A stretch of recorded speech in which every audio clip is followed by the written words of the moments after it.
Hi hello welcome to healthy Y. ഇന്ന് ഞാൻ നിങ്ങളോട് പറയാനായിട്ട് പോകുന്നത് 8ാം മാസത്തെ കുറിച്ചാണ്. 8ാം മാസത്തിൽ അമ്മയ്ക്ക് എന്തെല്ലാം ചേഞ്ചസ് ഉണ്ടാകുന്നു, കുഞ്ഞിന്റെ ഡെവലപ്മെന്റ് എന്തൊക്കെയാണ്, അമ്മ എന്തെല്ലാം കാര്യങ്ങൾ ശ്രദ്ധിക്കണം, അമ്മ എന്തെല്ലാം ഫുഡുകൾ കഴിക്കണം എന്നിവയെ കുറിച്ചൊക്കെയാണ് ഈ വീഡിയോയിലൂടെ ഞാൻ നിങ്ങളോട് പറയാനായിട്ട് ആഗ്രഹിക്കുന്നത്.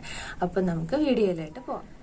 8ാമത്തെ മാസം, അതായത് ആഴ്ചയിൽ പറയുവാണെങ്കിൽ 32ാമത്തെ ആഴ്ച മുതൽ 35ാമത്തെ ആഴ്ച വരെയുള്ള കാലയളവിനെയാണ് നമ്മൾ 8ാം മാസം എന്ന് പറയുന്നത്. അതായത് 3rd ട്രൈമസ്റ്ററിലെ 2ാമത്തെ മാസം. ഈ മാസത്തില് കുഞ്ഞിന്റെ ഓരോ ആഴ്ച തോറും കുഞ്ഞിന് 400 ഗ്രാം കൂടുകയാണ് ചെയ്യുന്നത്. അമ്മയ്ക്ക് 450 ഗ്രാം ഓരോ ആഴ്ചയിലും കൂടിക്കൊണ്ടിരിക്കും. ഇതില് ഞാൻ ആദ്യം അമ്മയുടെ ചേഞ്ചസ് ആണ് പറയുന്നത്. അമ്മയ്ക്ക് ഈ മാസം ഞാൻ പറഞ്ഞ പോലെ തന്നെ വെയിറ്റ് കൂടുന്നു, കുഞ്ഞിന്റെ വെയിറ്റ് കൂടുന്നു, അമ്മയുടെയും വെയിറ്റ് കൂടുകയാണ്. അതുകൊണ്ട് തന്നെ ബാലൻസിങ് കുറച്ച് ബുദ്ധിമുട്ടായിരിക്കും, ക്ഷീണവും ഉണ്ടായിരിക്കും. അപ്പൊ ഈ സമയത്ത് നമ്മൾ ഒറ്റയ്ക്ക് എവിടെയെങ്കിലും പോകുന്നത് അവോയ്ഡ് ചെയ്യുക. ബാത്റൂമിൽ പോകുമ്പം കതക് കുറ്റിയിടാതെ ഇരിക്കുക. സ്ലിപ്പറി ആയിട്ടുള്ള സ്ഥലങ്ങളെല്ലാം അവോയ്ഡ് ചെയ്യുക. ഇരിപ്പുള്ള ചെരുപ്പുകൾ നമ്മൾ യൂസ് ചെയ്യണം. അതുപോലെ തന്നെ ഈ സമയത്ത് അമ്മയ്ക്ക് വയറിൽ സ്ട്രെച്ച് മാർക്കുകളും ഇച്ചിങ്ങും ഒക്കെ ഉണ്ടാവുന്നുണ്ട്. അപ്പം ഓയിൽ മസാജ് ഏറ്റവും നല്ലതാണ്. പിന്നെ ബ്രസ്റ്റിൽ നിന്ന് ദ്രാവകം പോലത്തെ യെല്ലോയിഷ് കളറിൽ വന്നു തുടങ്ങുന്നു. അതുപോലെ വജൈനൽ ഡിസ്ചാർജസ് ഉണ്ടാകുന്നു. അതെന്തുകൊണ്ടാന്ന് വെച്ചാൽ ഈ സമയത്ത് നമ്മുടെ ബോഡിയിൽ ഹോർമോണൽ ചേഞ്ചസ് നടക്കുന്നു. ഹോർമോണൽ ചേഞ്ചസ് നടക്കുന്നതുകൊണ്ട് തന്നെ നമുക്ക് മൂഡ് സ്വിങ് പോലെയുള്ള പ്രോബ്ലങ്ങൾ ഉണ്ടാവുന്നു. അത് എല്ലാവരിലും ഉണ്ടാവണമെന്നില്ല, ചിലരിൽ മാത്രം ഉണ്ടാവുന്നു. ഈ സമയത്ത് അമ്മയുടെ വയറിന് നല്ല ഭാരമായതുകൊണ്ട് തന്നെ നടക്കാൻ ഭയങ്കര ബുദ്ധിമുട്ടായിരിക്കും, ക്ഷീണവുമായിരിക്കും. പക്ഷേ നമ്മൾ നടക്കുന്നതും ഡോക്ടറിന്റെ നിർദ്ദേശപ്രകാരം നമ്മൾ എക്സസൈസ് ചെയ്യുന്നതും ഏറ്റവും നല്ലതാണ്. നടക്കുക തന്നെയാണ് ഏറ്റവും നല്ലത്. വേറെ ഏതൊരു എക്സസൈസ് ചെയ്യുന്നതിനേക്കാളും നിങ്ങൾ നടക്കുന്നതായിരിക്കും നല്ലത്. അതായത് 1 മണിക്കൂറെങ്കിലും നിങ്ങൾ നടക്കുന്നത് നിങ്ങളുടെ ബോഡിക്ക് ഏറ്റവും നല്ലതാണ്. പിന്നെ ധാരാളം വെള്ളം കുടിക്കുക. ഈ സമയത്ത് കുഞ്ഞിന്റെ പൊസിഷൻ മാറി താഴേക്ക് ബ്ലാഡറിലേക്ക് പ്രഷർ ഉള്ളതുകൊണ്ട് തന്നെ നമ്മുടെ എപ്പോഴും ഫ്രീക്വൻസി ഓഫ് യൂറിനേഷൻ, അതായത് നമുക്ക് എപ്പോഴും യൂറിൻ പോകാനായിട്ട് തോന്നിക്കൊണ്ടിരിക്കും. ഈ സമയത്ത് നമുക്ക് എല്ലാവർക്കും വെള്ളം കുടിക്കാനായിട്ട് ഭയങ്കര ബുദ്ധിമുട്ടായിരിക്കും, മടിയായിരിക്കും. അതുപോലെ തന്നെ നമ്മൾ യൂറിൻ പിടിച്ച് വെക്കാനും ശ്രമിക്കും. അപ്പൊ ഈ സമയത്ത് നമ്മൾ ഒരിക്കലും വെള്ളം കുടിക്കാതിരിക്കുകയോ യൂറിൻ പിടിച്ച് വെക്കുകയോ ചെയ്യരുത്. ഈ സമയത്ത് ഇൻഫെക്ഷൻ അമ്മയ്ക്ക് മാത്രമല്ല ബാധിക്കുക, കുഞ്ഞിനെയും കൂടി ബാധിക്കും. കാരണം ഈ സമയത്താണ് ഞാൻ നേരത്തെ പറഞ്ഞ പോലെ ഹെഡ് താഴേക്ക് വരുന്നത്.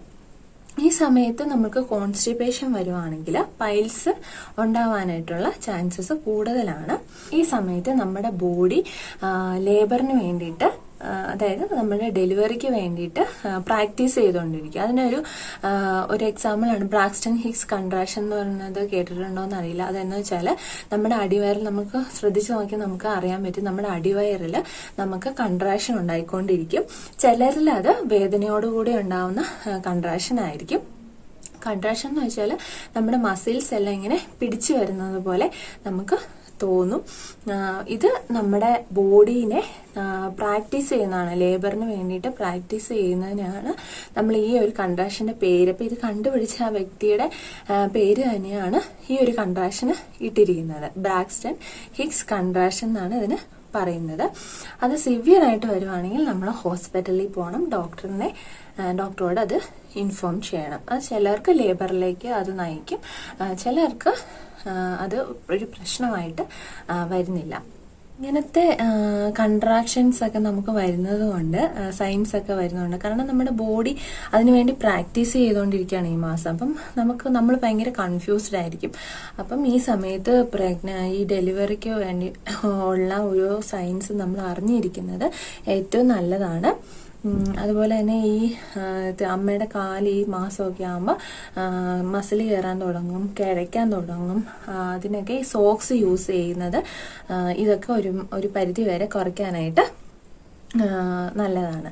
പക്ഷെ ഇതൊക്കെ ഹോർമോണൽ ഇംബാലൻസ് മൂലം ഉണ്ടാവുന്ന ഓരോ പ്രശ്നങ്ങൾ മാത്രമാണ്. കാൽസ്യം അടങ്ങിയ ഫുഡുകളെല്ലാം കൂടുതലായിട്ട് കഴിക്കുക.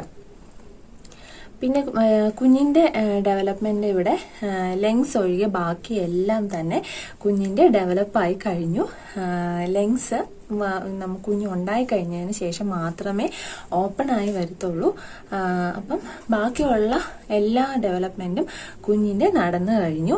നമ്മൾ നേരത്തെ പറഞ്ഞു സെക്കൻഡ് ട്രൈമസ്റ്ററിൽ ചെറിയ ചെറിയ ഹെയർസ് എല്ലാം വരാനായിട്ട് തുടങ്ങിയിരുന്നു.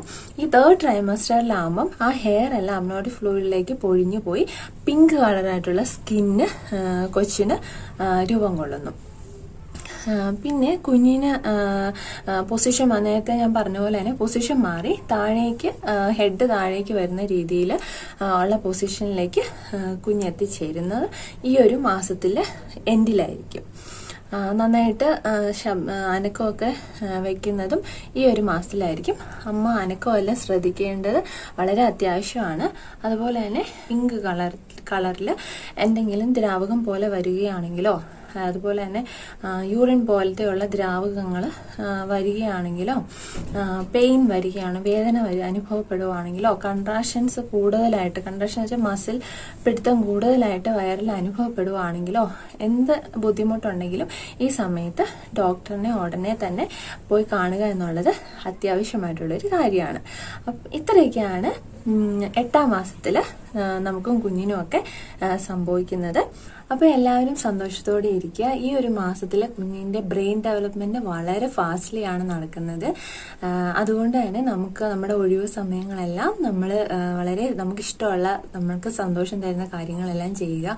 നല്ല നല്ല പുസ്തകങ്ങൾ വായിക്കുക, മ്യൂസിക്കുകൾ കേൾക്കുക, അങ്ങനെ വളരെ റിലാക്സ്ഡ് ആയിട്ടിരിക്കുക. ഇതെല്ലാം കുഞ്ഞിൻ്റെ ബ്രെയിൻ ഡെവലപ്മെൻറ്റിനെ ബാധിക്കുന്ന ഒരു കാര്യങ്ങളാണ്. ഇത്രയും കാര്യങ്ങളൊക്കെയാണ് 8ാം മാസത്തിൽ എനിക്ക് നിങ്ങളോട് പറയാനായിട്ടുള്ളത്. നിങ്ങൾക്ക് എൻ്റെ വീഡിയോ ഇഷ്ടമായെന്ന് വിശ്വസിക്കുന്നു. ഇഷ്ടമായെങ്കിൽ ലൈക്ക് ചെയ്യുക, ഷെയർ ചെയ്യുക. ഈ വീഡിയോയെക്കുറിച്ചുള്ള സംശയങ്ങളും നിർദ്ദേശങ്ങളും എല്ലാം കമൻറ്റ് ബോക്സിലൂടെ എന്നെ അറിയിക്കാവുന്നതാണ്. ഇതുവരെ ഈ ചാനൽ സബ്സ്ക്രൈബ് ചെയ്യാത്തവർ സബ്സ്ക്രൈബ് ചെയ്യുക. എൻ്റെ പുതിയ പുതിയ വീഡിയോകളുടെ നോട്ടിഫിക്കേഷനായി ബെൽ ഐക്കണിലും കൂടി പ്രസ് ചെയ്യുക. അപ്പം stay safe, stay healthy and spread healthy vibe.